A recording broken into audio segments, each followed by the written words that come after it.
before the age of men, before the great kingdoms of elves and dwarves, before even the stars were named. There was only the music of Iluvatar, and within that music, a seed of discord. The Valar, the great angelic powers, descended into the world called Arda. Among them came the Maiar, lesser spirits of immense power, each bound to serve the purposes of creation. Not all Maiar remained faithful. Morgoth, the first Dark Lord, seduced powerful spirits to his cause. Among those he corrupted were the Valaraukar, in the tongue of elves, the Balrogs. The Valaraukar, demons of might, were ancient Maiar who had traded their divine light for power beyond reckoning. Cloaked in shadow and flame, they became instruments of Morgoth's terror. Of all the Valaraukar, one became legendary above the rest, unnamed by the elves, called Durin's Bane by the dwarves. This creature had walked Middle-earth since the First Age, older than Gondor, older than Rivendell, older than memory. In the War of Wrath, the Valar finally moved against Morgoth. The Balrogs fought in that cataclysmic battle, and nearly all were destroyed. Entire continents were sundered, but some escaped into the deep places of the world.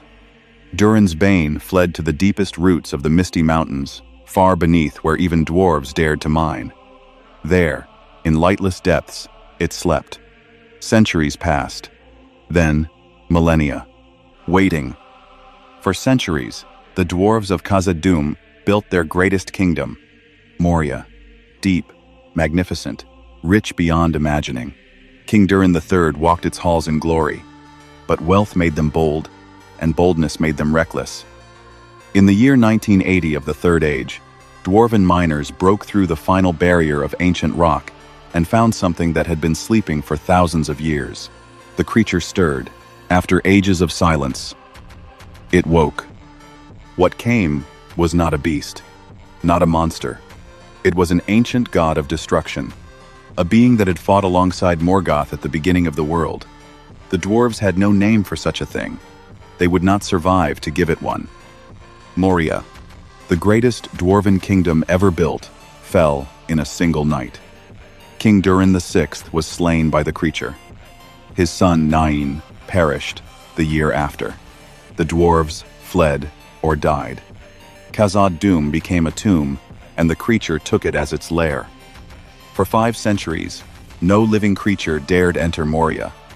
The mountain had a new name now, Khazad-dûm, the Black Pit. And in its deepest hall, ancient and terrible, Durin's Bane sat on a throne of shadow and burning stone. 2,989 years after the fall, 9 companions, 1 wizard, 1 elf, 1 dwarf, 4 hobbits, and 2 men, passed through the doors of Durin into the darkness. They did not know what waited below. They heard it first as a sound deep beneath the stone, a rhythm, slow, deliberate, pitiless. Gimli named it without understanding. Gandalf understood all too well. His face changed when he heard it. He said only one word: run. They ran. Across the Bridge of Khazad-dûm, a narrow arch over an abyss so deep it had no bottom. And behind them, the heat came first. Then the light. Then the sound fire, and whips, and wings, and a roar that shook the mountain to its roots. Gandalf the Grey, Olorin of the Maiar, turned to face his ancient kin. For the Balrog too was a Maia. They had known each other before the world was made, and now, on a bridge above oblivion, they would settle an age-old reckoning. The words that rang through the ages: I am a servant of the secret fire, wielder of the flame of Anor. The dark fire will not avail you. Flame of Udun, you shall not pass. 2 ancient powers, light and dark, collided on that narrow stone above the void. They fell.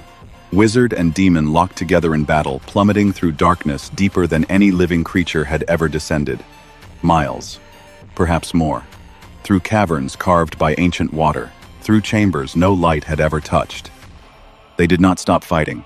Through the water, through caverns beneath the roots of the earth, up through the mountain itself, The battle of Gandalf and the Balrog lasted 10 days and 10 nights, through fire and water, earth and sky. On the peak of Xirac Sigil, under open sky and star for the first time in an age, the battle ended. Gandalf threw down the Balrog, and it broke the mountainside as it fell. The ancient demon of the First Age was destroyed, its fire finally quenched. But the victory had a cost. On the peak, alone, Gandalf the Grey died, his task completed, his body spent. He lay on the mountain under cold stars, awaiting what comes after, for one who is Maiar. But this was not the end. Sent back by the Valar by Ilúvatar himself, Gandalf was restored, not as the Grey, as the White, returned with greater power to complete a purpose not yet finished. Understand what fell on that bridge. Not a creature, not a monster born of this age. A divine spirit, ancient before the first elf, drew breath who had chosen darkness over light. The Balrog was a fallen god, and it nearly won.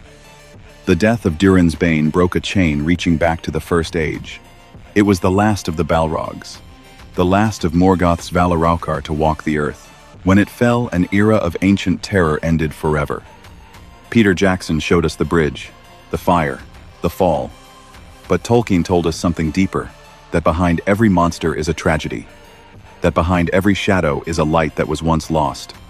The Balrog was both destroyer and proof that even the divine can fall.